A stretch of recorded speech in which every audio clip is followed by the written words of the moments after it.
All right, shalom, shalom, shalom, and welcome back to another video review with your Akazaki Yahoo. As always, I'm giving all praises, honor, and great esteem unto the Most High Power, Yahweh, Bashem, Hamashiach, Wamalak, Yahweh Shai, and to the 12 tribes of Israel who are scattered to the four quarters of the earth. I say shalom, wa, baruki, that is peace and blessings. And I cannot wait to the day when the Most High brings us back together. We are once again 12 tribes, one family, one nation, under the Most High Power, under one covenant, back in our own land with a heart of flesh and no more a heart of stone, with our enemies, our adversaries, and all those who hate us under our feet. All praises to the Almighty Yah. Hallelujah. All praises. Hallelujah. Yes, indeed. As always, this evening I'm joined by my most esteemed Ak Kenaniah. Shalom, Ak. Hey, shalom, shalom, my king. Shalom, shalom, Yasharal. Yahweh Ba'Shem, Yahweh Shai Barakatah. Yes, indeed. Yahweh, in the name of his beloved son, the Messiah, Yahweh Shai, bless you. All right, so we are back with another video review. Got a couple of interesting videos to get into. Our first video is brought to us by Black Journals. Shout out to Black Journals for the magnificent work that they do, as always. This video is Huey P. Newton, the man who fought for Black America without fear. All right, so we're going to get to it and get through it, and then we'll get to the next video also from Black Journals. Here we go.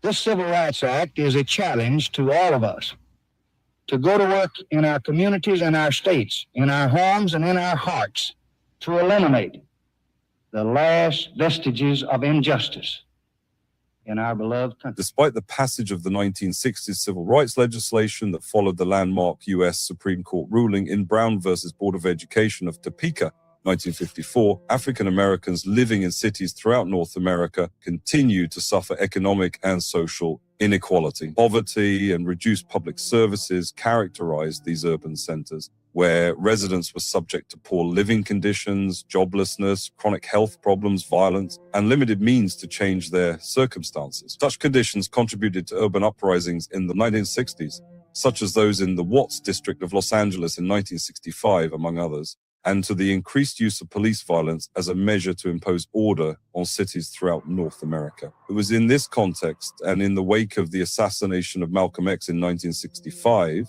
that Merritt Junior College students Huey P. Newton and Bobby Seale founded the Black Panther Party for self-defense on October 15, 1966. Unlike many of the other social and political organizers of the time, they took a more militant stance to the plight of Black communities in America.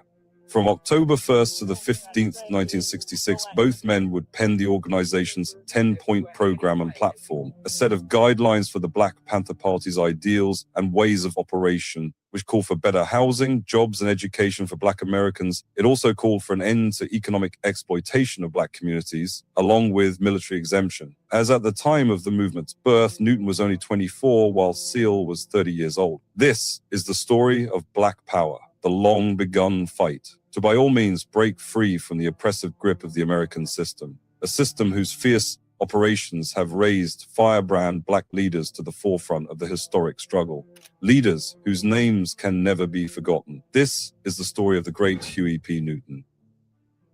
Before we continue with this soul-touching history, don't forget to support our works by hitting the thumb up button, share video with as many as you can reach to keep spreading awareness and keeping the legacy of our ancestors alive. In America, Black people are treated very much as the Vietnamese people or any other colonized people, because we're used, we're brutalized, and the police are there not to, in our community, not to promote our welfare or for our security and our safety, but they're there to contain us. The name Huey P. Newton evokes an era of mass resistance, of Black popular protest, and of the rise of revolutionary organizations across the land. Huey Percy Newton was born in Louisiana in 1942, named for the populist LA governor Huey Pierce Long, who ruled from 1893 to 1935, formerly known in the state as the Kingfish. In 1945, when Newton was 3 years old, his father moved the family to Oakland just as the war was ending and California's defense plants were closing. Walter had to resort to odd jobs as a brick mason, plumber, and carpenter while the family moved from one tiny two-bedroom apartment to another. Often the children subsisted on a daily diet of kush, a dish of fried leftover cornbread mixed with gravy and onions. No matter how scarce money became, however, Walter always insisted on paying his bills on time. He dispatched his sons to deliver checks to his creditors in person so they could bring back stamped receipts. My father's constant preoccupation with bills is the most profound and persistent memory of my childhood, Newton recalled. For me, no words on the street were as profane as the bills.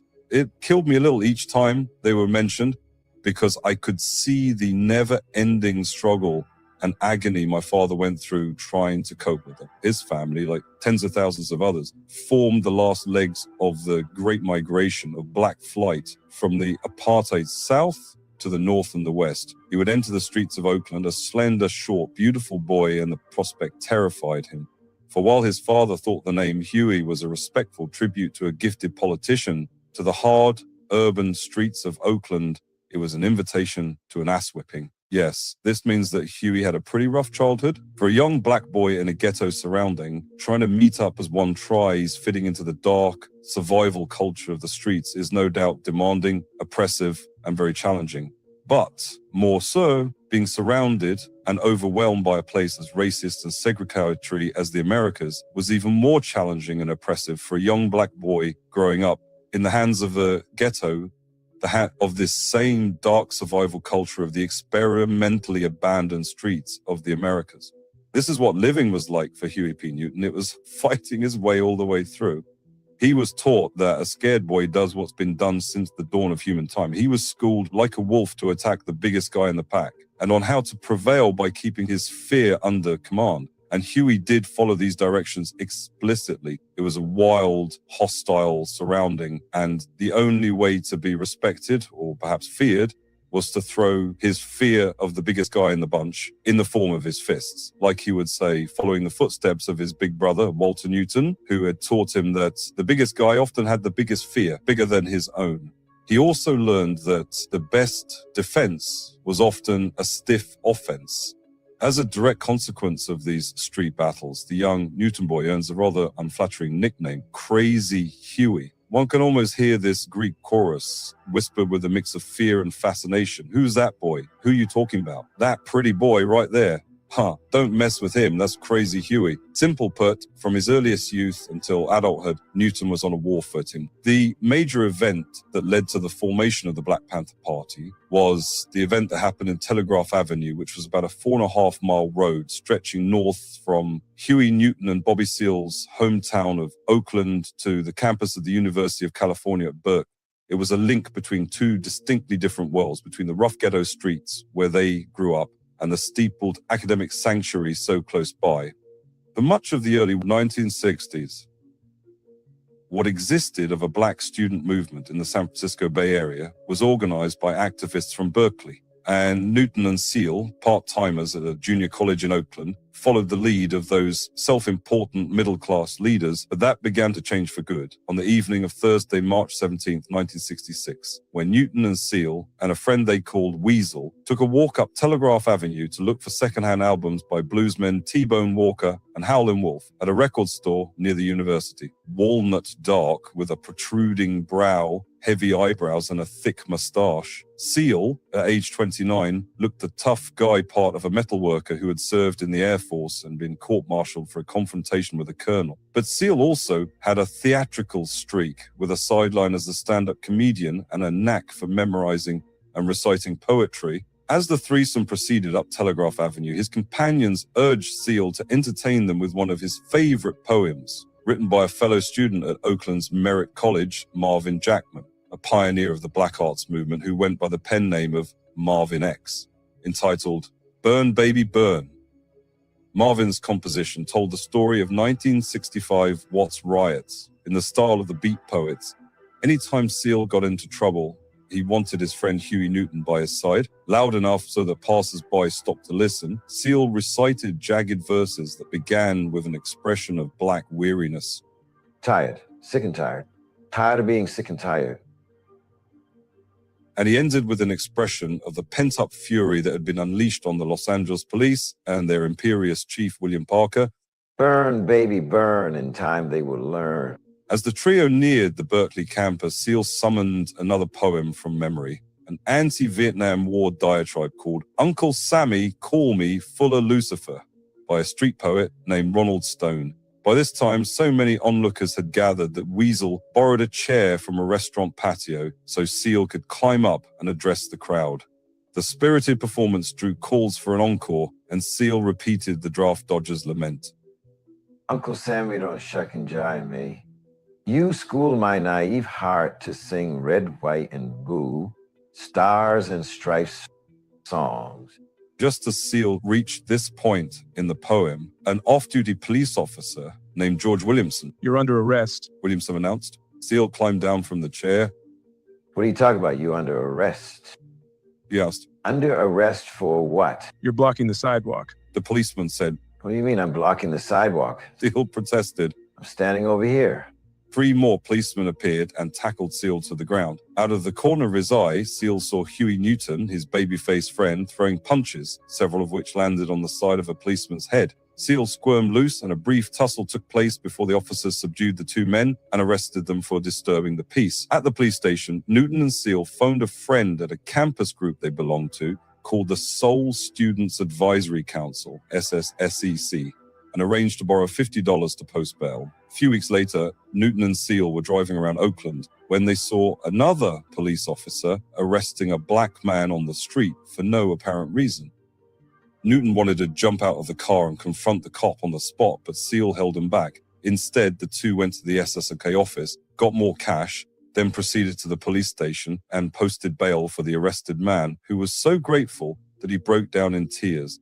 Along with the Telegraph Avenue incident, the experience of bailing out the stranger led Seal to 2 conclusions. The first was how much more satisfying it was to stand up to police harassment and provide assistance to black folks on the streets of Oakland than it was to engage in windy intellectual debates with other college students. The second was that anytime he got into trouble, he wanted his friend Huey Newton by his side. Newton doesn't let anybody mess over his partners or whoever he's running with.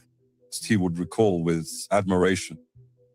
That's the way he is. That's the way he gets with any human being who tries to hurt him or his friends and his people and his family. That was a big thing.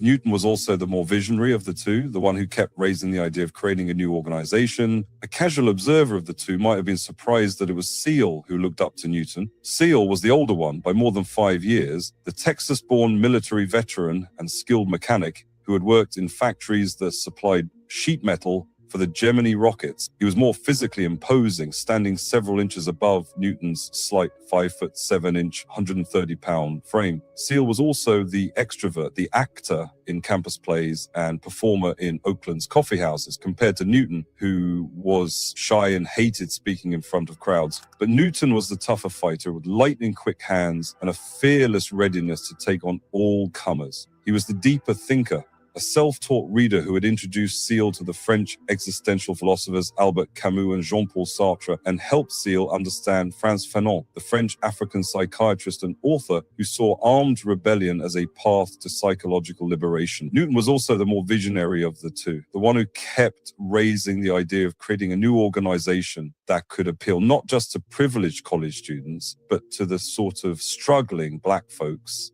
the 2 had grown up with in the Oakland ghetto. The brothers on the street, Newton called them. However, with the correlating prospects both men shared, Huey and Seal hit the streets, organizing, and a revolutionary movement was born. It was pitched to black youth, especially ghetto youth, and they joined, and the organization grew. Young men and women would join and perhaps for the first time in their lives study, although not for a grade, but to learn about revolutionary ideas from struggles around the world, including China, Cuba, Algeria, South Africa, Vietnam, and beyond. The Black Panther Party, abbreviated as BPP, would grow from its base of Oakland and expand to Richmond and Los Angeles and Seattle, Washington. But events occurring roughly a year after its founding would catapult the organization, in effect hydroplaning it, nationwide, exploding it, sending it into over 40 cities across America. The organization aimed to improve life in Black communities, hence they took a stance against police brutality in urban neighborhoods by mostly white cops. Members of the group would go to arrests in progress and watch for abuse. Panthers ultimately clashed with police several times. The party's treasurer, Bobby Hutton, was eventually killed while still a teenager during one of these conflicts in 1968.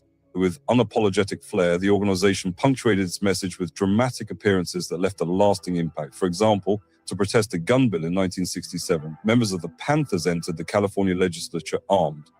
The action was a shocking one that made news across the country. The group believed that violence, or the threat of it, might be needed to bring about social change. Under Newton's leadership, the Black Panther Party founded over 60 community support programs, which were later renamed survival programs in 1971. These programs included free food banks, medical clinics, sickle cell anemia tests, prison busing for families of inmates, legal advice seminars, clothing banks, housing cooperatives, and their own ambulance service. The most famous of these programs was the Free Breakfast for Children program, which fed thousands of impoverished children daily during the early 1970s. Newton also co-founded the Black Panther newspaper service, which became one of America's most widely distributed African-American newspapers. The Black Panther Party brought room for development as offices began to open in Boston, in Baton Rouge, in Philadelphia, in Chicago, Harlem, the Bronx, Winston-Salem, Omaha, Baltimore, Detroit, Jersey City, Kansas City, San Diego, and more. Where there were Black communities, there were Black militants, most moved by the masterful oratory and martyrdom of Malcolm X. These young brothers and sisters, mostly teenagers, formed the bulk of Black Panther membership. All of these brothers and sisters, thousands across the nation, joined in some degree because of their admiration, respect, and for some, veneration of the Minister of Defense. Most too did not know him. They never met him. They only read of him and fell in love. Some with him, some with his amazing vision, a Black Panther Party. Because Newton was complex, so was his creation. It changed constantly as he changed and developed from a Malcolmite nationalist organization to a revolutionary nationalist to a revolutionary internationalist to socialist to Maoist to what Newton termed an intercommunalist. This was Newton's theoretical construct. The nations were but illusions, assemblies of flags. For in the presence of a global imperial power such as the US, nations were at best communities. He believed that the US economic power shattered sovereignties. For those who controlled foreign economies actually controlled those states while the rest was subterfuge. On most occasions, Newton would frequent pool halls, campuses, bars, and other locations deep in the Black community where people gathered in order to organize and recruit for the Panthers. While recruiting, Newton sought to educate those around him about the legality of self-defense. One of the reasons he argued why Black people continued to be persecuted was their lack of knowledge of the social institutions that could be made to work in their favor. In Newton's autobiography, Revolutionary Suicide, he writes, "Before I took criminal evidence in school, I had no idea what my rights were." According to Bobby Seale, in 1967, he and Newton obtained copies of quotations from Chairman Mao Zedong from the Chinese bookstore in San Francisco to sell at University of California, Berkeley.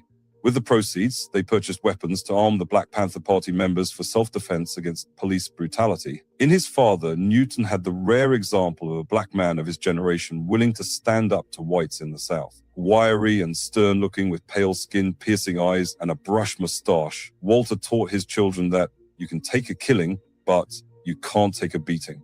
Huey grew up hearing accounts of his father's stubborn bravery. In one often told story, Walter publicly accused a white businessman of cheating him. When the angry merchant appeared at the family's house, Walter calmly walked out and sat on the running board of the man's car, knowing the glove compartment contained a gun. "If you hit me a lick, the other folks will have to hunt me down because you will be lying in the road dead," he warned the merchant. For Huey, his father's mystique was made all the more powerful by the shadowy circumstances of his birth to an unwed Black woman and a white man in the brutal era after Reconstruction. "My father's father was a white rapist," Newton reported on the first page of his autobiography, later reflecting that Walter's mixed blood may have served as a shield in the South, making white men reluctant to attack someone who looked so much like them. Yet Newton also learned another lesson from his father about how difficult it was for a Black man with little education, no matter how honest or hardworking, to provide for his family. In Louisiana, Walter labored in a sugarcane mill at a carbon plant. and as a railroad brakeman, stopping only on Sundays to preach at the local Baptist church. From his mother, Newton received light-hearted relief from the family stresses and encouragement for the sensitive and creative side of his personality. Still barely out of her teens when her children were young, Amelia often seemed more like a playmate than a mother, leading them in laughter-filled games of jacks and hide-and-seek. Early on, she recognized an artistic bent in her youngest child and got him started on piano lessons that he continued for 7 years. But the Newton family had a tradition that older children looked after younger ones, and Newton was given to Walter Jr., the second-born, known to everyone as Sonny Man. Sonny Man started taking his little brother to school and teaching him how to fight back when he was picked on. By elementary school, Newton had the fastest hands on the block, he recalled. He became champion of the pretend prize fights that black boys staged on Oakland street corners, boxing with towel-wrapped hands while winos placed nickel bets, and rewarded the last one standing with a box of Cracker Jack. In his father, Newton had the rare example of a black man of his generation willing to stand up to whites in the South. Walter Jr. was also a hustler, a pool shark, gambler, petty thief, and ladies' man who took the lesson from his father's struggles that honest work was a sucker's game. By the end of junior high, Newton began to take after Sonny Man in that respect, too. He joined a dice-playing, parking, meter-cracking gang called the Brotherhood, and at age 14, spent a month in juvenile hall after an arrest for carrying a gun. Because of his struggles with reading, however, Newton scored only a 78 on a Stanford-Binet IQ test, the intelligence exam schools use to track students. He was placed in slow classes whose teachers made no effort to relate coursework to the lives of inner-city teenagers. My high school diploma was a farce, Newton recalled.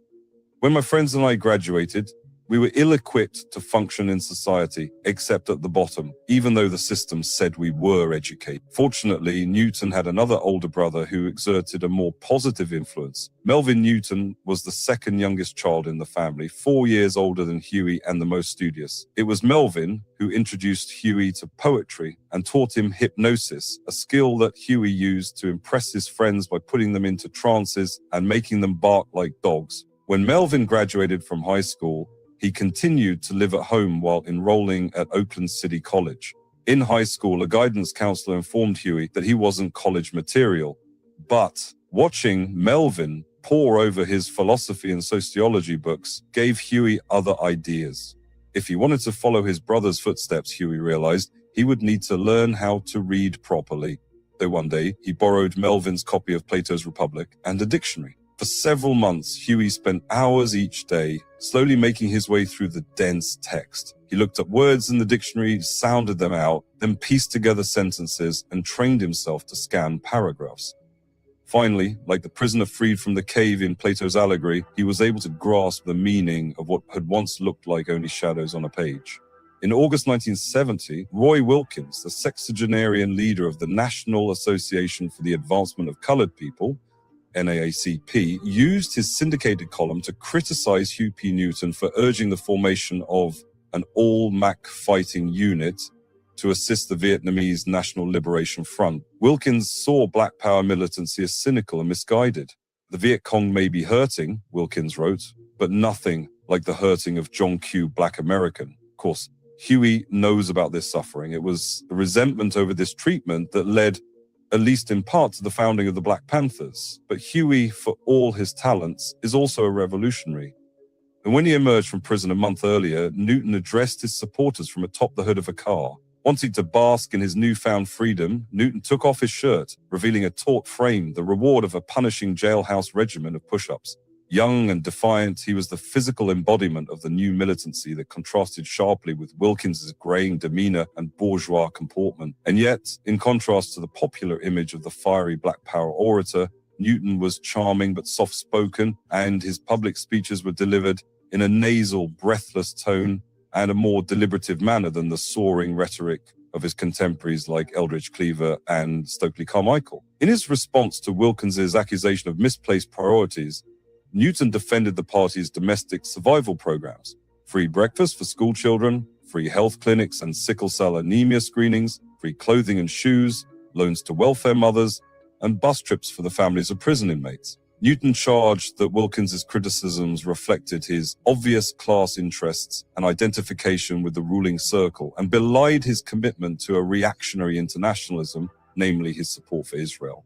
Black people in America have long been affected in a negative way by America's war of imperialism, Newton wrote. We are internationalists because our struggle must proceed on many fronts. While we feed and clothe the poor at home, we must meet and attack the oppressor wherever he may be found. Newton's withering critique of Wilkins's ideological capitulation and hypocrisy came at the height of the Panther's popularity. In a few short years, the Black Panther Party had grown from a local organization created to confront police brutality on the streets of Oakland and Richmond, California, to, as Students for a Democratic Society put it, the vanguard of the Black Revolution, and, in the eyes of Federal Bureau of Investigation Director and arch anti-communist J. Edgar Hoover, the greatest threat to the internal security of the country. If the Black Panther Party was the most iconic organization of the Black Power era, Newton was easily its most popular, recognizable figure. The early propaganda photo of Newton seated on a wicker throne with a carbine rifle in one hand and a spear in the other captured the spirit of the age and continues to haunt popular memory and lore of the 1960s,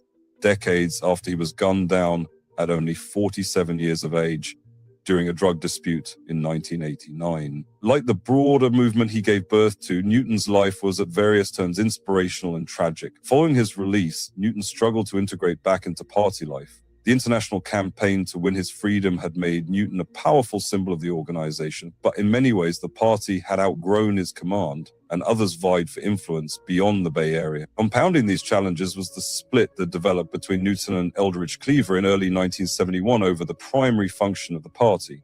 Newton wanted the party to focus on serving African American communities, while Cleaver thought the focus should be on building relationships with international revolutionary movements. This rift resulted in violence between the factions and the deaths of several Black Panther members. The combined weight of heightened police repression and his own paranoia fueled Newton's addiction and reprehensible behavior. His rhetoric and political courage inspired thousands to stand against war, racism, and imperialism.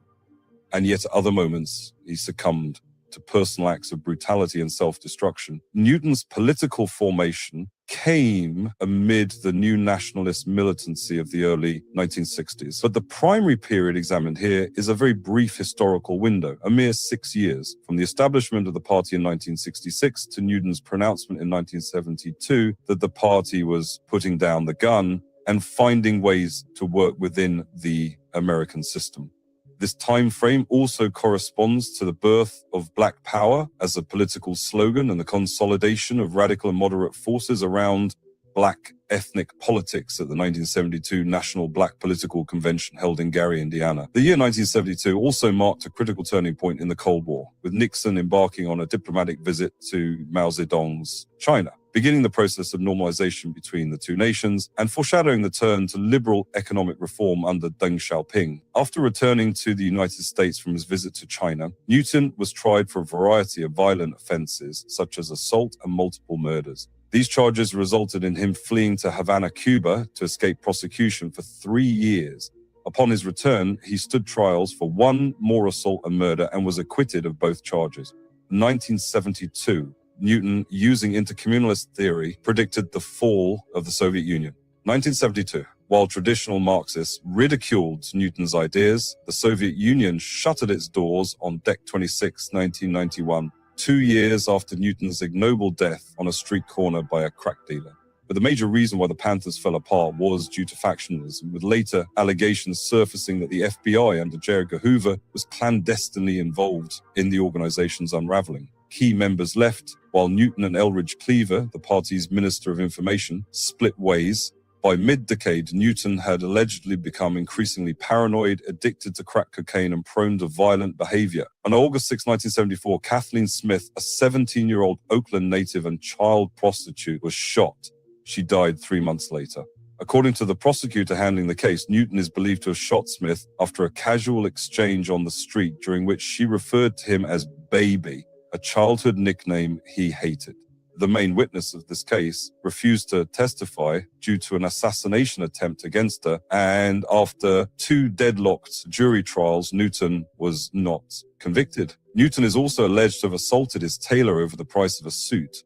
Newton posted bond after being arrested for pistol whipping the tailor in 1974. The incident occurred after a dispute arose regarding the price of a custom-made suit. Newton, known for his status as a prominent figure in the Black Panther Party, reportedly became enraged over the cost and the perceived overcharging. This event is often referenced in discussions of Newton's complex persona, which combine revolutionary ideals with a more flamboyant and sometimes violent personal side. Newton was subsequently arrested a second time for the murder of Smith, but was able to post an additional $80,000 0 cents bond, thus securing his release until trial. Newton and his girlfriend, who later became his wife, Gwen Fontaine, then fled to Havana, Cuba, where they lived until 1977, which prevented further prosecution on the 2 charges.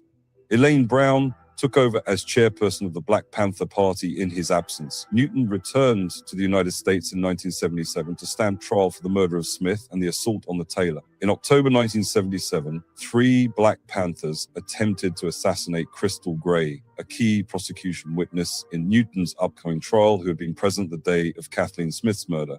Unknown to the assailants, they attacked the wrong house and the occupant returned fire.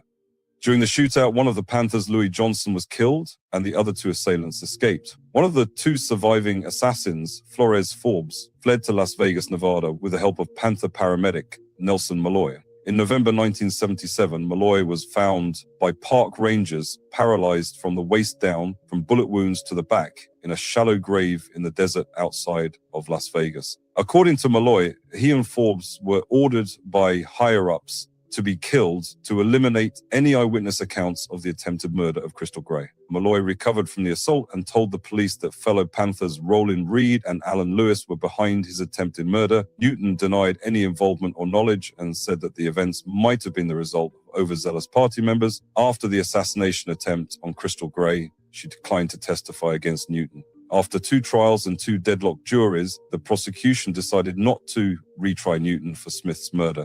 During Newton's trial for assaulting the tailor, who changed his testimony several times, eventually told the jury that he did not know who assaulted him. In September 1978, Newton was acquitted of the assault but convicted of illegal firearms possession. He eventually served 9 months in prison in 1987. In the early hours of August 22, 1989, Newton was murdered in front of 1456 9th Street near the corner of Center Street in the Prescott neighborhood of Oakland, California. Newton's last words were, "You can kill my body and you can take my life, but you can never kill my soul. My soul will live forever." Robinson then shot Newton twice in the face. Newton is buried at Evergreen Cemetery in Oakland. Within days, Tyrone Robinson was arrested as a suspect. He was on parole and admitted the murder to police, claiming self-defense, though the police found no evidence that Newton was carrying a gun. In 1991, Robinson was convicted of first-degree murder and sentenced to a prison term of 32 years to life. His next parole hearing is set for November 2028. Robinson stated that his motive was to advance in the Black Guerrilla family, a narcotics prison gang, in order to get a crack franchise.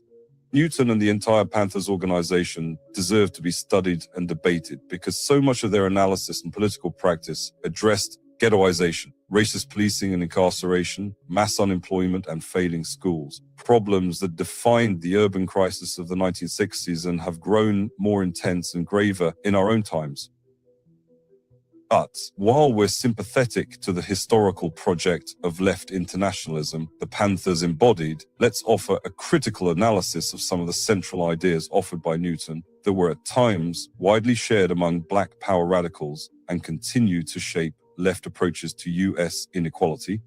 Newton's political ideas evolved from a formative nationalist period where he and other Black radicals embraced concepts from decolonization struggles to a more speculative left period after his 1970 release from prison, when he offered more original approaches to thinking about the American empire and potential paths to socialism.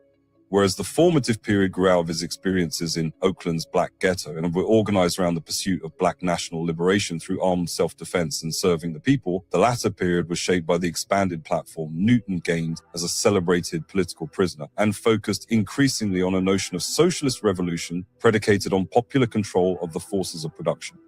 These transformations in his thinking were also undoubtedly influenced by the process of Black political incorporation that was unfolding across the nation. The concomitant expansion of the Black professional managerial class and hyper-segregation of the Black urban poor would spell the end of the Black colony as a geographic reality and as a central thematic of Black political discourse. The colonial analogy was powerful as a means of connecting both the second-class citizenship endured by Blacks and the grim human toll and social contradictions produced by American commercial and military power abroad, made so visible by counterinsurgencies and coups d'etats around the globe, from the Congo and Indonesia to Cuba and Vietnam, actions orchestrated by the Central Intelligence Agency to undermine left populist movements and destabilize socialist regimes. As Newton discovered, however, such attempts to transpose modes of thinking born in the colonized world onto the advanced industrial context of the United States could not pinpoint the specific political and economic manifestations of empire that Americans faced on the domestic front, nor deliver an analysis that might have united Black and white, suburban and urban, unionized and non-unionized, waged and unemployed into a counterpower capable of transforming American society. Newton came to terms with the limitations of the colonial analogy and offered precious insights regarding the unique problems facing Americans who would oppose empire from within, but he reached these fresh conclusions just as the social struggles of the 1960s were entering a phase of demobilization. Dr. Huey P. Newton dared a struggle and inspired millions to also fight against a twisted, broken, racist system. He built an organization that rattled the cages of oppressed and oppressor alike. Then, like the true Nietzschean he was, he shattered it into 1,000 pieces. He lived, he rebelled, he inspired, he died. But most of all, he rebelled. That's more than most of us can say. That brings us to the end of yet another poignant video. And if you learned a thing or two, encourage us by hitting the thumb up button, share video. All right. Bunch of interesting information on this particular video. Where to begin? So, first thing, Huey P. Newton was a Black nationalist, co-founder of the Black Panther Party. Self-defense originally began for Oakland and those areas surrounding for the benefit of the people in that particular area, or those particular areas. And there was such a need that it spread widely, almost nationwide, not quite nationwide, but into a lot of various places from Oakland. I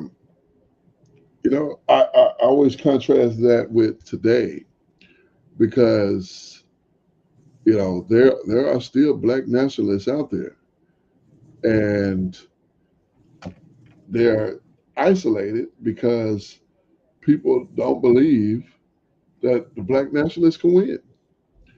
People have made up in their mind, and that's, when I say people, I mean our people, so-called Black people, that the Black nationalists cannot win. And I believe that's because they saw the Panthers fall with great opposition. They fell. And then, of course, Malcolm X, Martin Luther King before them. And pretty much every other group, they brought us drugs, crack, or before crack, heroin. And these were tools that they used to basically try to demolish the Black communities, so-called Black communities. And horribly, I think the most egregious part of the whole situation is that he fell victim to that. He fell victim to drug use and began to utilize drugs when I don't even know how you do that. honestly, I don't know how do you allow yourself. And this is not me, ridiculing him or anything of that nature, but I just don't understand the how a logical, reasonable, intelligible person who was able to accomplish what him and Bobby Seale accomplished. Um, how do you allow yourself to utilize drugs, street drugs, and in hopes of what? You know it has a design. You know what that design is designed to destroy your community. How could you possibly allow yourself to fall into that? He's not here to answer that question, but it's a lot of our people that have succumbed to these things, and I will never understand it. I will never understand it because I just it doesn't make sense to me. Anyhow, continuing.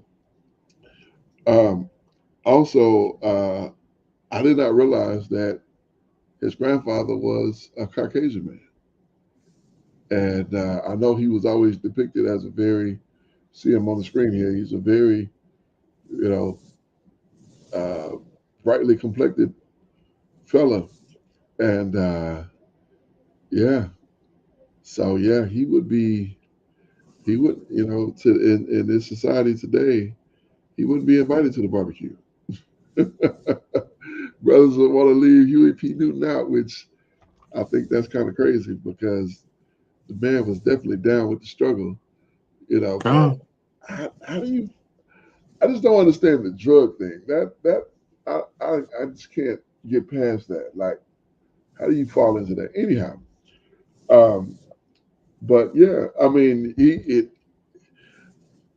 one other thing I thought was interesting, um, his support of Israel, but understand that he has, he got his spirit from his father, who got his spirit from his father, and so it almost makes sense that he would support Israel. You know, and here's the funny thing, and I gotta admit this. Uh, before knowledge, I supported Israel. I didn't support Israel with money. I didn't support Israel with, give my time or my effort and my energy. But I thought that they were the people of the Most High, and so I would say, yeah, yeah, Israel. That was it. But that was the extent of my support for them, for the state of Israel as it exists today. Uh, but that was all in lack of knowledge. It was in ignorance. Now I really support Israel because I know who Israel is and how very important that they are to the society and to the Most High, most of all. So, all right, I'm gonna rest there. Go ahead, Aki. Con. This brother definitely had an inspiring life. Um, he wasn't, I think just to call him a revolutionary, was an understatement. I mean, he indeed was. But he transcended all of that to become something special. I'm kind of thrown off also by the him getting into the drug use. Mm. However, I believe that he saw the predicament of his people, and there was a sense of hopelessness with it, and probably started off drinking, and that became an escape, and then probably weed was an escape, and then probably opened the door to harder drugs. And I'm not sure. I just know that see the condition of our communities and the mindset of our people. A lot of times it's a hopeless feeling. You know, And that's the normal path. Con, you know. Mhm. Now I look at my own awakening and how it is that I came to start keeping the laws, or trying to fulfill the law, statute, and commandments. And it wasn't so much pointing the finger at other people. It was trying to correct the behavior of our own people. I think I've shared this with you before, but IUIC had done the march in Memphis in August of 2018, and it's like, yeah, man, this is what we need. We need brothers to come into the community and try to straighten it up. So I began to listen to their videos, and through the power of Hamashiach, my eyes were opened, and things began to make sense. We need brothers like that. We need brothers to and that's the scripture says, show Israel, my people, her sins. Things, because that's when it boils down to it. That's what we're missing. We're missing the righteousness. We're missing the covering of our power. And that would turn everything around in our community, if we were to return. And the scripts even say it, my people who are called by my name humble themselves and repent, then will I heal their land. That's what we and it's been said time and time again, but it doesn't register with a lot of our people. I plan to die righteous. I plan to die trying to enlighten my people. I plan to die bringing my people to the Messiah. And I pray that we're able to continue to find ways to do that. Whether that's, one way we do it is, getting with the sign of the times and, putting out podcasts, Another way is a flyer campaign. Another is, face-to-face contact with our people. We've got to continue to try and occupy till our King returns. Right. And I know I kind of drifted off of Huey, Elder Huey, Honorable. But this is how the brother inspires me. You know what I mean? Yeah. I think about, man, he was a servant to the people, feeding the community, It's what I want to be about. It's what I want to be about. And it's wild that he, in a lot of people's eyes, he wouldn't be down. I'm listening to a brother the other day talk about Bob Marley and how Bob Marley's father was a Gentile, or he didn't say Gentile, but he said that we would consider him a white man as well. And I'm like, man, Bob Marley to me was a brother of the struggle. He put out rebel music. I think about others that probably, you go back to their line and it's probably not Negro. Yeah. But these people have made contributions to our struggle. So yeah, it's ironic, man. Yeah. It's very ironic, man. I hate it here, man. I really do, and I complain quite a bit, man. But it's the truth, man. It is the truth.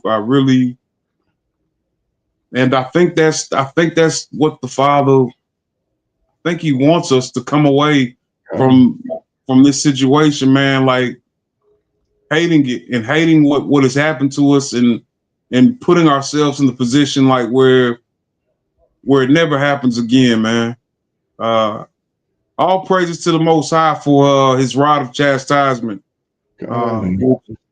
Gives us clarity. How are you there? Yes, indeed. All praise to the Most High. Yeah, he's magnificent in his going about keeping us straight and keeping us on the right path and opening our eyes. I hated that Huey allowed himself to succumb to such a horrible situation that fall into drug use and even being murdered on the street with a drug deal. I mean, that is crazy. But sadly enough, yeah. So we can definitely learn a lot from his situation and progress so that we don't fall into that. Keep the commandments by all means and walk in the way the Most High have set, and we'll stay away from those things. But we're gonna go ahead and conclude with this video, this next video, also from Black Journals. And again, videos are listed in the description box below, along with even a tag to the original video. This is why what's called Africa's influence over Europe was erased. So let's get to this one here. Here we go. The year is 976. In Cordoba, southern Spain, a city ruled by Africans, over 500,000 people live with streetlights, running water, hospitals, and public libraries. Children go to school, poets read verses under orange trees, Black African philosophers teach medicine and math. Meanwhile, Europe, north of the mountains, still burns witches and fears comets. One scholar in the caliph's court oversees a library said to contain more books than all of Christian Europe combined. And that scholar is African. But centuries later, when Europeans tell the story of the Renaissance, they leave out Cordoba, they leave out the Moors, they leave out Africa. For centuries, the world was taught a Eurocentric fable that civilization was the gift of Europe to the rest of humanity, while Africa existed in darkness. A place without history, without progress, without meaning. In classrooms, museums, and media, most people were taught that Europe built, Africa followed. Europe thought, Africa obeyed. Europe led, Africa remained behind. But this narrative could not be any more false. In truth, Africa civilized Europe. Yes, Africa civilized Europe, and history tried to hide it. The evidence was simply hidden away by those who could not bear to credit a black continent with such glory. But today, we're here to uncover it. If you're ready to question everything you were taught in school, if you're ready to unlearn the myth and hear the truth, then give this video a like to show your support. And let's begin this remarkable journey back to Africa's forgotten legacy.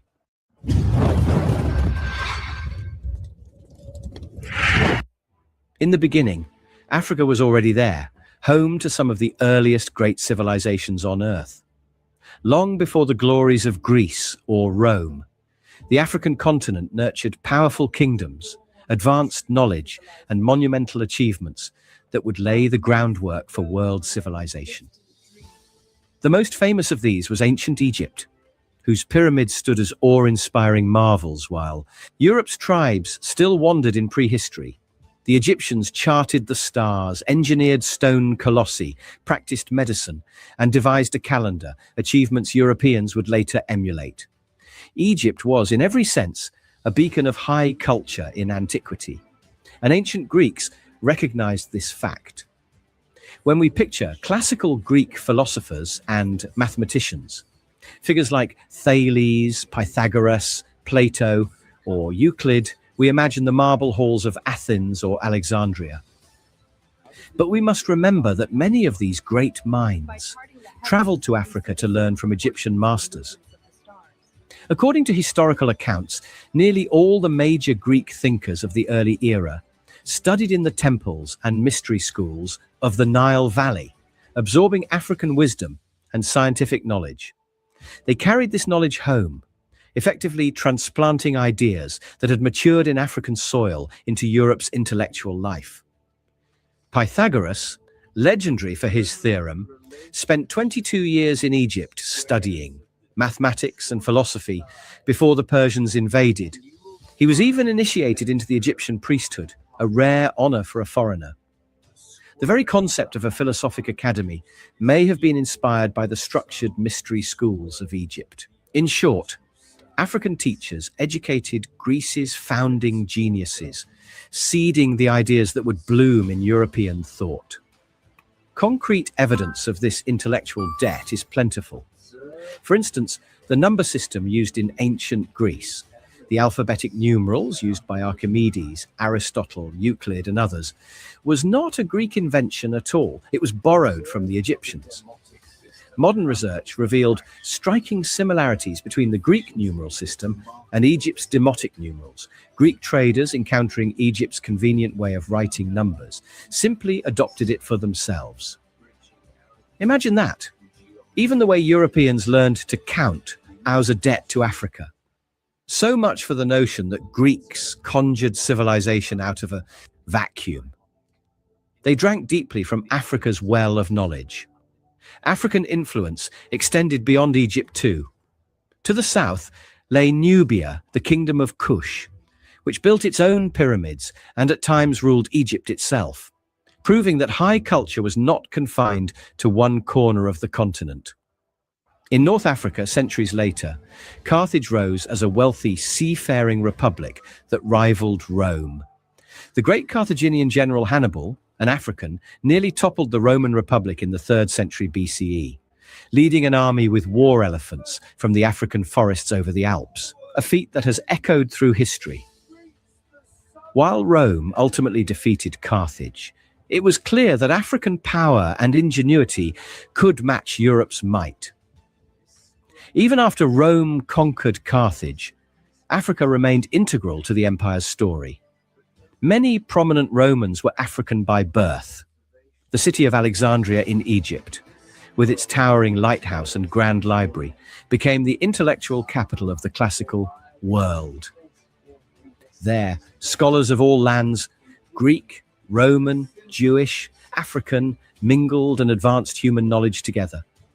It was on African soil that Euclid wrote his treatises on geometry and Ptolemy charted the heavens. Later, in Roman times, St. Augustine of Hippo, born in what is now Algeria, built the theological foundations of Western Christianity as one of the Church's most important fathers. He was a Roman African, a dark-skinned man from the edges of the Sahara. Yet his writings shaped medieval European thought on God, sin, and salvation. By the twilight of antiquity, one could not deny Africa's imprint on European civilization. Yet, as the Roman Empire crumbled in the West, a dangerous forgetfulness set in. Europe entered a chaotic era, the so-called Dark Ages, in which much of the old knowledge was lost or ignored. In this vacuum, later Europeans would develop an arrogant myth that civilization had been solely their own creation, springing from Greece and Rome, while Africa stood outside history. Nothing could be further from the truth. Africa's torch had illuminated the classical world, and it was about to rekindle civilization in Europe's darkest hour. The fall of Rome in the 5th century plunged Western Europe into turmoil. Without an empire to maintain roads, schools, and libraries, much of the continent slipped into illiteracy and disarray. Europe's dark ages had begun. Centuries of poverty, war, and intellectual stagnation. But while the light faltered in the north, civilization was still blazing brightly in Africa. In fact, during this same era, the world's most cultured and learned societies were predominantly African, as noted by renowned historian Cheikh Anta Diop. As Europe languished, great empires rose and thrived south of the Mediterranean. Africa's Middle Ages were a golden age of learning and prosperity, and it was only a matter of time before this African brilliance would extend a guiding hand to Europe once more. After Rome's collapse, the torch of knowledge passed largely to the Eastern world and the Islamic civilization, which emerged in the 7th century. North Africa was among the first regions absorbed into the new Islamic caliphates. Cities like Cairo, Kairouan, Fez, and Timbuktu became bustling centers of commerce and scholarship. In these cosmopolitan African hubs, ancient Greek texts were translated into Arabic, studied and preserved at a time when few in Europe could even read them. It is a profound irony. The wisdom of Aristotle and Galen survived the Dark Ages not in European monasteries, but in African and Middle Eastern libraries.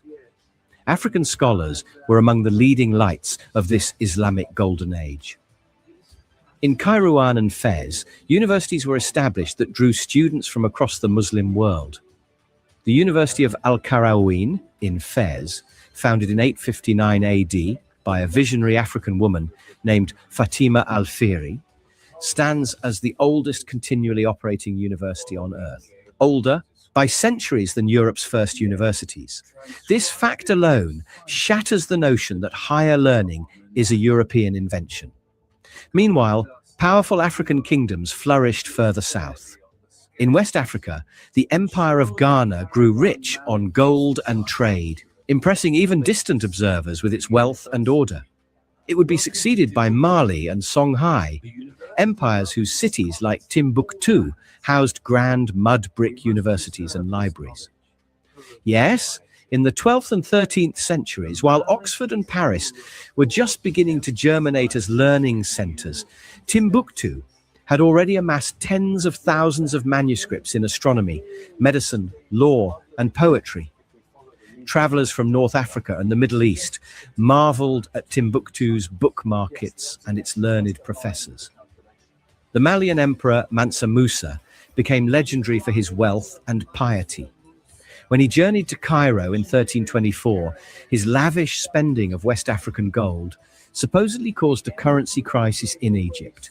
Here was Africa's medieval golden age, a time when African rulers, scholars, architects, and artists stood second to none. The idea that Africa was a continent in darkness during the Middle Ages is pure fiction, a lie born from later slave trading prejudice. In reality, Africa was a continent of kingdoms, culture, and innovation, while much of Europe struggled simply to feed and govern itself.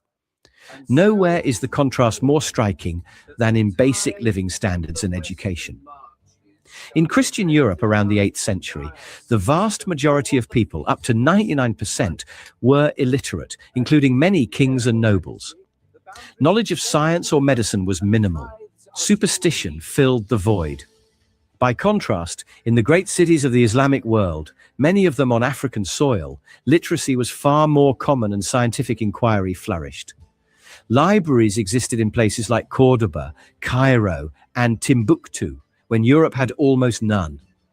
To be sure, Europe was not entirely stagnant. There were sparks of light in a few monasteries and in the Byzantine East. But compared to the dynamism across Africa and the Middle East, Europe was a backwater. Enter the Moors. In the year 711 AD, an army led by General Tariq ibn Ziyad crossed from North Africa into Europe, landing at the rock that still bears his name, Jabal Tariq, or Gibraltar. This force was a mix of Berber North Africans, the indigenous peoples of Morocco and Algeria, many of whom had embraced Islam, and Arabs from the Middle East. By medieval and modern accounts, a significant number of these Moors were dark-skinned Africans. So much so that in later European language, Moor became virtually synonymous with Black African.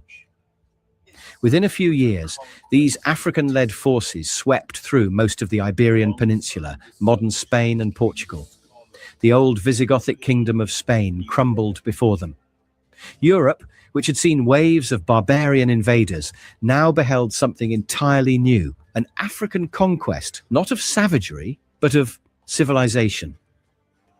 Unlike other invaders, the Moors did not bring ruin. They brought enlightenment. They came not to loot or burn, but to build.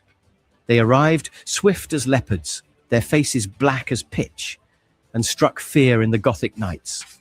But after the battles were won, these conquerors set about establishing a new society, one that would utterly transform Iberia. Africa had returned to Europe, this time as a civilizing force. Over the next several decades, the Moors, joined by more immigrants from Morocco, Egypt, and even as far as Senegal and Nigeria, consolidated a realm known as Al-Andalus. They chose Cordoba as their capital. At its peak, Moorish Spain would be ruled by a caliphate that rivaled the greatest kingdoms of the world. For the first time in centuries, much of Western Europe was being governed by sophisticated administrators and scholars, many of whom were African or of African descent. They introduced crops previously unknown in Europe: rice, sugarcane, cotton, citrus fruits, revolutionizing agriculture. They brought advanced techniques in irrigation, turning Spain's arid lands into verdant gardens. They built cities with paved streets, running water, street lights, and hospitals, leaping centuries ahead of the rest of Europe in infrastructure and public amenities. It was as if a slumbering continent had been jolted awake by a cultural infusion from Africa's thriving civilization. As the Moors established their rule in Iberia, Europe's dark ages were gradually brought to an end. Imagine a traveler crossing the Pyrenees Mountains from the brutish kingdoms of medieval France into Al-Andalus around the year 1000. On the French side, they would find muddy villages, warlords in wooden forts, widespread illiteracy, and superstition-ridden clergy. But upon entering Moorish Spain, that same traveler would step into a dazzling urban civilization centuries ahead of its time. Cordoba, the crown jewel of Al-Andalus, was by the 10th century the largest and most cultured city in all of Europe. It boasted a population of 500,000, far exceeding any other European city of the period. Its streets were well paved and lit with lamps every night. Street lighting in an era when London and Paris were dark, muddy hamlets. Cordoba had advanced aqueducts bringing in fresh water, hundreds of public baths, and hospitals that provided actual medical treatment based on the best available knowledge. In Moorish cities, one could find well-stocked bookshops and libraries. Music and poetry filled the air. Scholars debated philosophy and science in the bustling marketplaces. It is no exaggeration to say Moorish Spain was the most enlightened land in Europe, and it was Africa's gift to Europe. One of the most profound contributions the Moors made was in the realm of science and technology. They served as conduits, carrying the knowledge of the ancient world, much of which had been preserved and expanded by Africans and Arabs into Europe. Mathematics is a prime example. The numeric digits 0 to 9 that we use today, often called Arabic numerals, were introduced to Europe through the Moors. In fact, the very concept of zero, an idea so fundamental to math and science, was alien to Europeans until Muslim scholars taught it to them.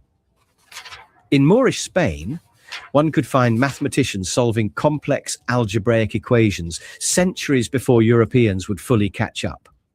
An Italian traveler named Leonardo of Pisa, better known as Fibonacci, visited the Moorish lands of North Africa as a boy and learned these advanced mathematical concepts, including the Hindu-Arabic numeral system, with 0 from African teachers in Béjaïa, Algeria. He later introduced these numerals to Italy in 1202, revolutionizing European commerce and science. So if you're grateful, you don't have to do long division in clunky Roman numerals. Thank the African and Islamic scholars who gifted Europe a superior number system. Astronomy and medicine also flourished under the Moors. They built observatories to gaze at the stars, charting planetary movements at a time when the average European believed the sky was fixed and finite. Moorish astronomers in Spain created detailed astronomical tables and designed instruments like the astrolabe, a sophisticated tool for navigation and timekeeping, which would later guide European explorers across the oceans. In medicine, Moorish physicians followed in the footsteps of the great North African doctor Ibn Zor and philosopher-physician Ibn Rushd, pioneering surgical techniques and medical textbooks that Europe would adopt as standard references. The first hospitals in Europe since Roman times were established in Al-Andalus, where illnesses were treated with medications and empirical methods rather than medieval quackery. Even aviation saw its dawn in Moorish Spain. A polymath inventor named Abbas ibn Firnas, a Berber Andalusian and thus an African by heritage, conducted one of the world's earliest recorded experiments in human flight in the 9th century. He fashioned wings of silk and wood and leapt from a height, gliding briefly before crash landing, the first glider flight in history, centuries before Leonardo da Vinci sketched his flying machines. It was a daring, brilliant attempt, and it happened on European soil under African Muslim auspices, at a time when the idea of flight would have seemed like sorcery to Northern Europeans. Culturally, too, the impact was immense. The Spanish language today bears over 4,000 words of Arabic origin, evidence of the deep influence of the Moors. The very concept of chivalry in medieval Europe was shaped in part by contact with refined Moorish courts, where poetry and courtesy were valued. Music in Spain was transformed by Moorish musicians. One famous figure, Ziryab, was a talented black musician who arrived in Cordoba from Baghdad. Ziryab revolutionized fashion, cuisine, and musical style in Spain. He introduced new musical instruments like the oud, precursor to the lute and guitar, and even the idea of eating in courses, soup to start, then main dish, then dessert. Imagine something as everyday as the sequence of a formal meal, coming from an African trendsetter in the 9th century. By the year 1000, thanks to Africa's civilizing influence, Europe was on an upward trajectory. Al-Andalus had set an example that slowly but surely pulled the rest of Europe forward, sometimes by inspiration, sometimes by competition. The Renaissance of the 12th century occurred as Latin Christian scholars finally gained access to the vast body of knowledge preserved in Arabic. They translated works on astronomy, medicine, philosophy, and mathematics from Arabic into Latin. Virtually all of those Arabic manuscripts were obtained either through the libraries of Moorish Spain or via North African and Middle Eastern connections. It is no exaggeration to say that European civilization was reactivated and accelerated by this infusion of African and Arab knowledge. They literally civilized large parts of Europe's wild tribes, dragging them out of ignorance. And so for more than 700 years, the mostly African Moors ruled parts of the Iberian Peninsula. But no empire lasts forever. By the late 15th century, the political tides had turned. Christian kingdoms in the north of Spain, having slowly reconquered territory in fits and starts, a long process they called the Reconquista, were poised to strike the final blow. In January 1492, the last Moorish stronghold, the Kingdom of Granada, fell to the armies of Queen Isabella of Castile and King Ferdinand of Aragon. The fall of Granada was greeted with fanatical zeal by Christian Europe. Church bells rang from Rome to London to celebrate what was framed as a triumph of Christianity over the African infidels on European soil. Yet, in reality, it was the beginning of a tragic era, one in which the lights of tolerant scholarship and multicultural richness in Spain were snuffed out, and a concerted effort was made to erase the African contributions to European civilization. Immediately after their victory, the Spanish monarchs and church authorities began a campaign to cleanse Spain of Muslim and Jewish presence. They could not tolerate the reminder that a vibrant cosmopolitan civilization led by Africans had thrived where their rule now stood. Thus began the Spanish Inquisition and the expulsion of the Moors. By 1502, remaining Muslims were ordered to convert to Christianity or leave. Many who converted were still mistrusted, and eventually in 1609, even those descendants of Moors who had become Christian were expelled en masse. Some 300,000 people, essentially the last traces of Moorish heritage, violently uprooted. King Philip III of Spain's expulsion order in 1609 stands as one of history's early examples of ethnic cleansing.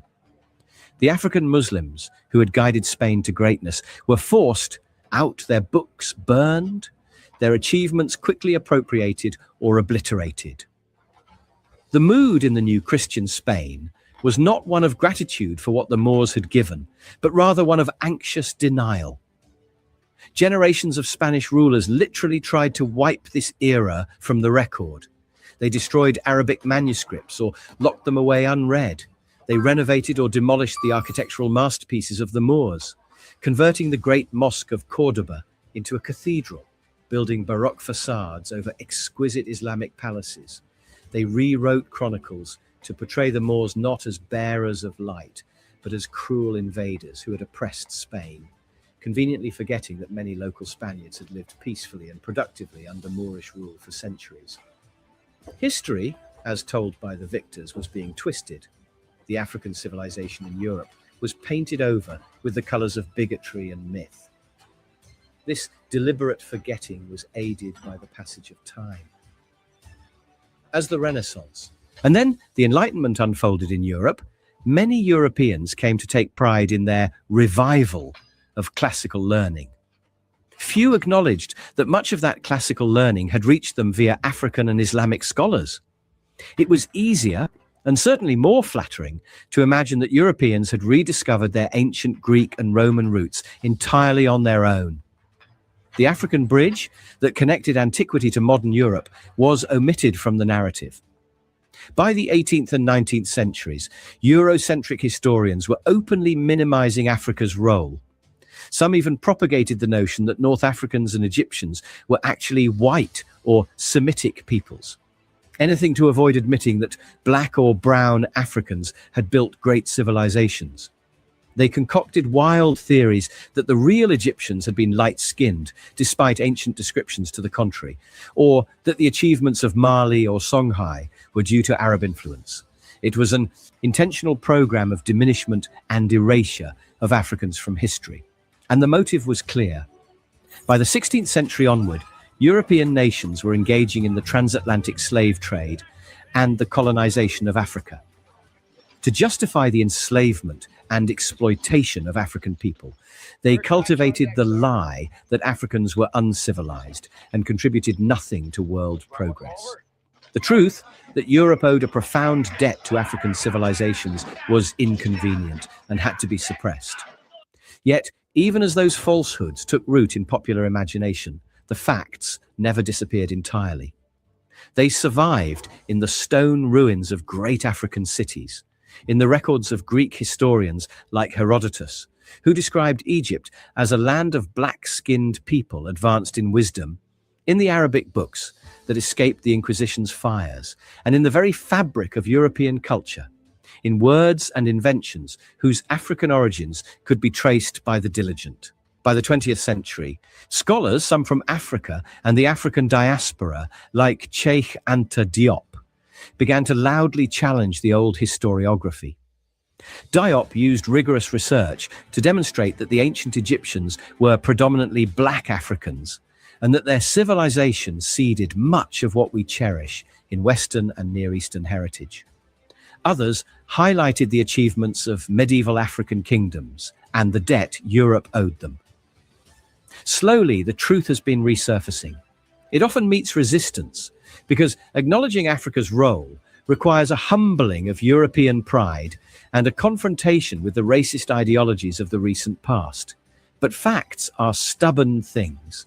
It is a fact that Moorish Spain was the most advanced part of Europe for centuries. It is a fact that Africans and people of African descent played indispensable roles in preserving and transmitting ancient knowledge to medieval Europe. It is a fact that African wealth, gold from Ghana, for example, kick-started the European age of exploration. Even Christopher Columbus's voyage was enabled by navigational science perfected by Moors, and by the Spanish appetite for resources that had been sparked by contact with Africa. And it is a painful fact that, having benefited so greatly, Europe turned around and ravaged Africa, then lied about African inferiority to excuse its crimes. Today, a renaissance of historical truth is underway. Scholars and storytellers alike are piecing together the fragments of Africa's pivotal influence on Europe, and the world is starting to listen. The task is neither easy nor complete. Remnants of the old false narratives still linger, but at least the veil is lifting. We have seen that the erasure of Africa's role was not an innocent oversight, but part and parcel of the ideology that justified slavery and colonial exploitation. Understanding this helps us see the modern world's inequalities in a new light. The false narrative of African inferiority was constructed to rationalize economic greed. Dismantling that narrative is therefore more than an academic exercise, because it strikes at the heart of ongoing racial prejudices and inequities.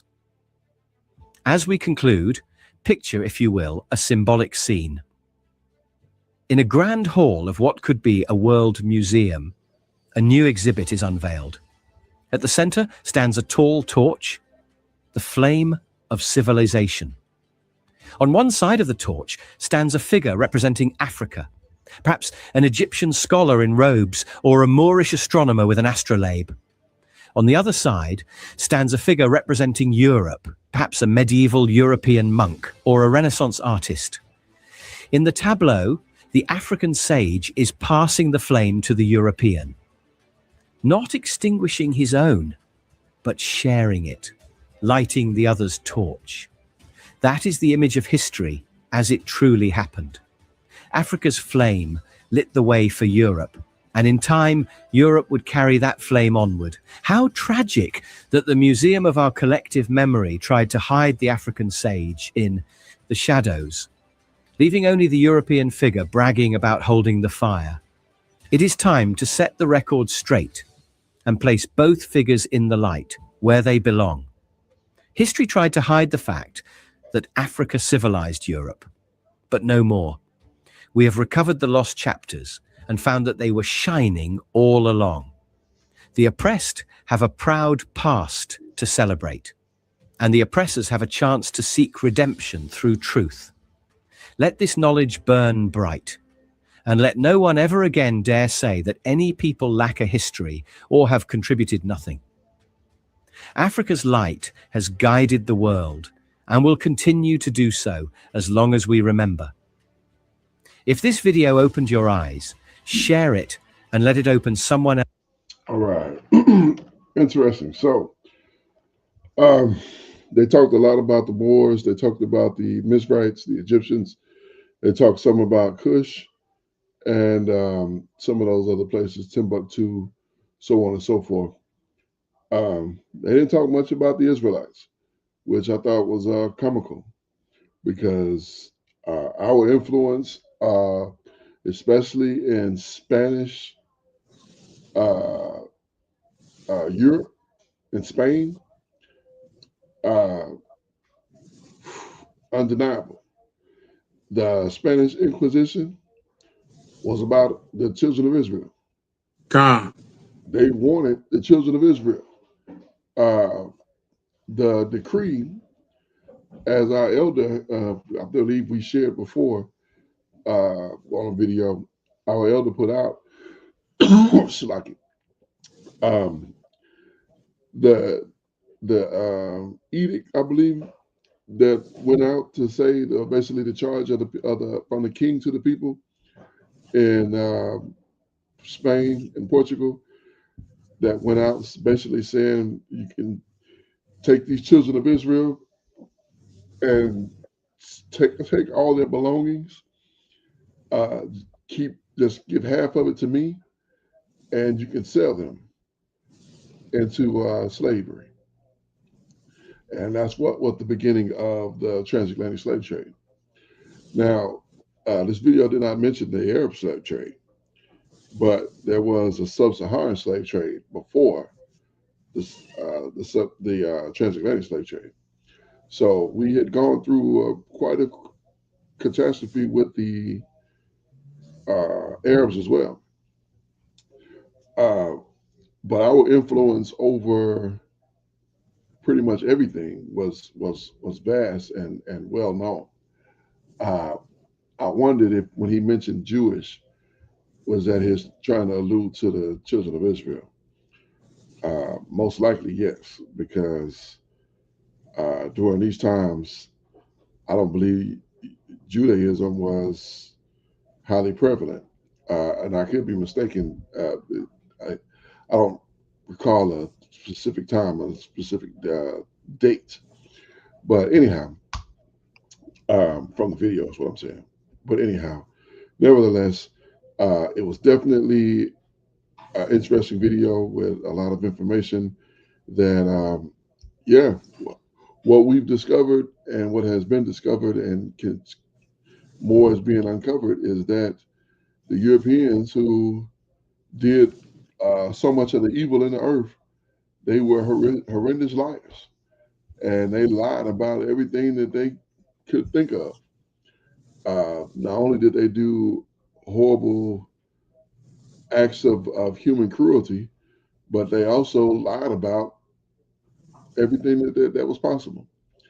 Uh, the children of Ham did horrible acts of human cruelty as well.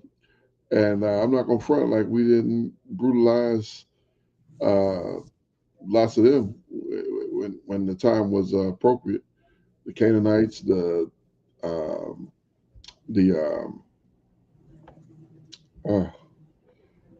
Philistines,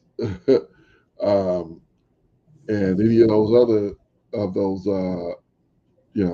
foreign nations that we could deal with, even the Greeks. Our people brutalized them as well, and in fact, the Most High sent Malachim to deal with them in that manner. So, anyhow, summarize. The video was very interesting. There was a lot of good information, and we just have to always be cognizant that in the conversations between the so-called Africans and the Moors or the Arabs, the Israelites were typically right around there because we were always right there with those people. And yeah, I'll leave off there. Go ahead, Aki. Good good segue. Because I definitely want to land back off of what you were saying. Amongst the Moors, Arabs, you're going to find the Israelites. Collectively, these people were called Arab. I remember a few years ago, when we began really looking at the scriptures and looking at each word, us looking at that word Arab and how it meant mixed, right? Right. So at one point, the Israelites were included in that Arab population coming out of the Arabian Peninsula, because that's where many of our people were driven to at one point. Also, another significant point. So this peninsula of the Arabs, the Arab Peninsula, it has Turks there, So the Arabs that you see today, the ones that they allow you to see, are not the Arabs that you would have been seeing in antiquity. And what I mean when I say that, those Arabs back in antiquity, when they're covering North Kebulon all the way to the Iberian Peninsula, which is Spain and Portugal, these would have been people of color, black Arabs. And our people, the Israelites, were with them and had already been in the Iberian Peninsula since the days of the Babylonian kingdom. You had many of our people that stayed in that area after the Persian captivity, and it's interesting that all this comes up. I was just watching a video today from Zion Lex, and one of his ox, Amore, who grew up a Muslim, grew up in Islam, but left Islam and came to to the way. Yeah. And he talks about how even the Prophet Muhammad's people were people of color. They were black people. Like his grandfather, his uncles were said to be dark as coal. So in the Quran, it speaks about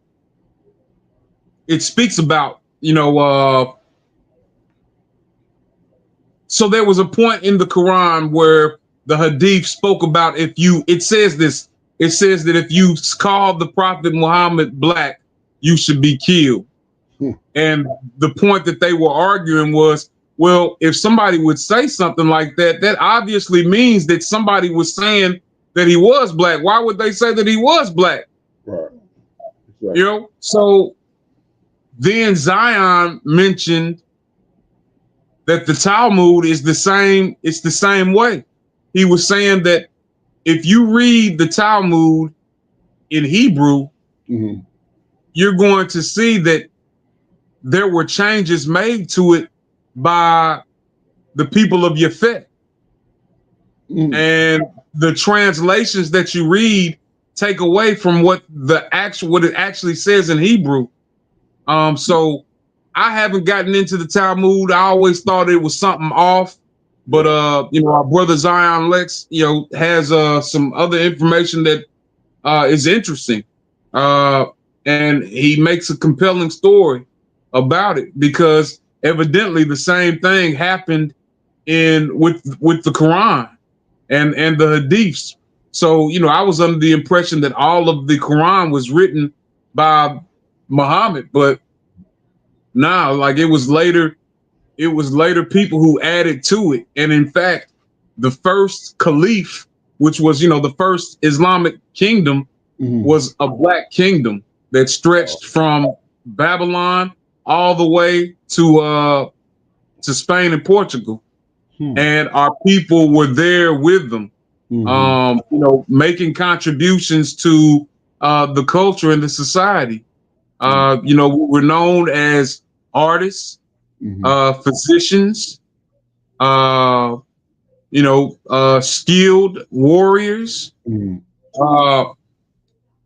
And then you have a point where things changed, like where you had these other Arabs who were of Turkish descent who changed things.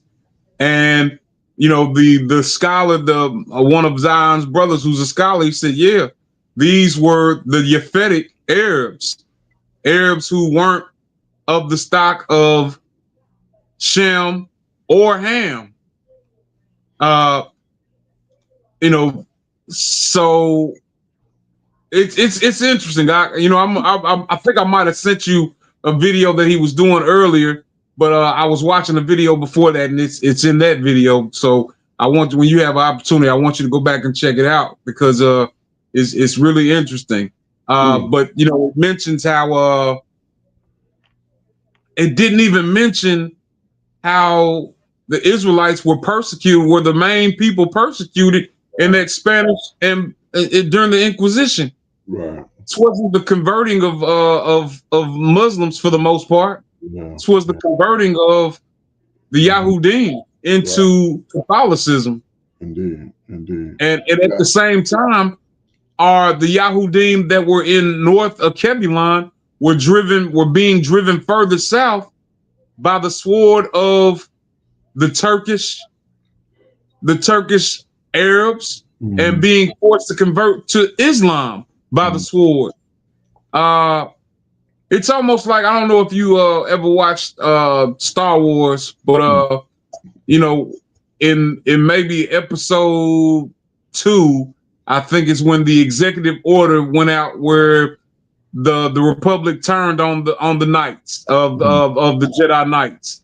And it was like an executive order, and like everybody switched up on them and started killing them. it's kind of like what happened with our people now. That's not necessarily true, because our persecution began whenever we went contrary to the scripts and contrary to the word of the Most High. Right? That's when things would end up bad for us. But in reference to what we see happening and occurring back in these days, like I said, it was almost like a finger snapped and everything reversed. You had Yahya Negro, who at one point was fighting with the Arabs, and we wonder at what point did he start fighting against the Arabs? But it would have been when you had a change in the caliph. So you had the Abbasid, and I'm messing up the pronunciation, but the first caliph of the Muslims was a black, or a people of color caliph. Then you had the Umayyad that came in, and these were more of your Turkish. So this is when Yahya Negro began to fight against the Arabs. So it wasn't necessarily against the people of color, Arabs, who had conquered the Iberian Peninsula, Spain and Portugal. It was later when you had these others that came in, and these others also said that it was now of the death penalty to call Muhammad black. It's deep, right? Yeah, that's interesting, because the history that I've seen had said that he fought against the Moors. That was his claim to fame, and the king rewarded his valiance and his amazing sword work in defeating the Moors by giving him that city, which was the city of the Moors. And was it Granada, or the village of the village of the Negroes, wasn't it? Negroes, yeah, kind of, yeah. Now, ironically, they'll try to tell you that the village of the Negroes was named that because of the people that they took it away from, the Moors. But they didn't call the Moors Negroes. They called the Moors Moors. They called Yahya Negroes. But they'll try to switch it. If you look into it, they'll try to say that in the historical context here. He was a Negro. The reason that a Negro was associated with him is that's who he defeated. No, nobody is known for defeating who they defeated, and that's what they call by. That doesn't happen. The reason that he's called Negro is because he was Negro, not because he was Moorish, not because he was Jewish, because he was Negro. And to try to throw us off of that by saying that is as deceptive as trying to get rid of the historical information that this video was talking about, and how the people in the Kebulon, as well as which would have included the Israelites, would have had very positive effects when it came to Spain, Portugal, and other places. One thing else this video didn't mention that I wish they would have is he talked about how we taught them at they were learning from the people from Kebulon and some of those low times, but our people went in there and taught them the very basics. He was talking about getting rid of the Roman numerals and using the what the Egyptians use, their numbering system. As I understand it, they had to teach these people how to bathe, and some of them were even walking on fours, hands and knees, and they had to teach them that you can walk upright. As I understand that, so but when you come from that, let's think about that. From our beginning, Our beginning is Adam. There's no record of Adam walking on fours. There's no record of Seth walking on fours. None of that happened. The time we get to Shem and to Eber and to Abraham, there's zero record of any of them ever walking on fours, ever not standing upright and being men, of even not having a residence, a house, wearing shoes. Our people were wearing shoes in those ancient times. This is directly after the flood. We're talking about Seth. We're talking about before the flood. We're talking about the cause of the flood. Now I'm not going to say that you can read in the text where Seth had shoes, but you certainly don't read in the text where he did not have shoes. So, I'll leave it at that. But anyhow, still interesting information and lots to unpack and to look at. But again, it just reiterates the fact that the people who did the worst stuff were also the biggest liars, and they lied unmeasurably. You can't even measure all the lies that they told. But the scripture told us that your enemies shall be found liars before you. And yeah, it's unequivocally true, because it's evidence that they have lied time and time and time for centuries and centuries. And I mean, for millenniums, they have lied and continue to lie, even to this day. So, but we're going to conclude there. Hope you have enjoyed these videos tonight. We do this for a very specific purpose. Romans chapter 10 and verse 1, brethren, my heart's desire and prayer to Abba for Israel is that they might be saved. We want to see our people saved. We want to see our people set free. We want to see our people restored to the promise that the Most High have promised us. How are we going to do it? Number one, keep the faith and the belief in the return of Hamashiach, the Messiah, who will come and do the work that the Most High have set forth for him to do. Make our enemies our footstool. And also Ecclesiastes chapter number 12 and verse 13. Let us to the conclusion of the whole matter. Fear the Most High and keep his commandments, for this is the whole duty of man. It is so very important to understand that in the conclusion of the whole matter, we are to fear the Most High and keep his commandment, for this is the whole duty of man. At the end of the day, when it is all said and done, all the dust is settled and all the smoke is cleared, we will be judged on whether we have feared the Most High and kept his commandments. Why? Because this is the whole duty of man. I am your Akazaki Yahoo, as always, joined by my most esteemed Akinanaya, giving all praises, honor, and great esteem unto the Most High Power, Yahweh, Bashem HaMashiach, wa Malak Yahweh Shai, and to the 12 tribes of Israel, who is scattered to the four quarters of the earth. I say shalom, wa baruchim, that is peace and blessings. And I cannot wait to the day when the Most High brings us back together, and we are once again 12 tribes, one family, one nation, under the Most High Power, under one covenant, back in our own land with a heart of flesh and no more a heart of stone, with our enemies, our adversaries, and all those who hate us under our feet. Until that day come, shalom, family. Shalom, shalom, Mr. Pekah. All praises to the Most High. Praise you, Abba Yah, Kwam Yasha'Allah, Kwam Yasharale. and Barak Hashem Yahweh. All right. Shalom. See y'all tomorrow. Well, we'll see. We'll see what tomorrow brings. All right. Shalom.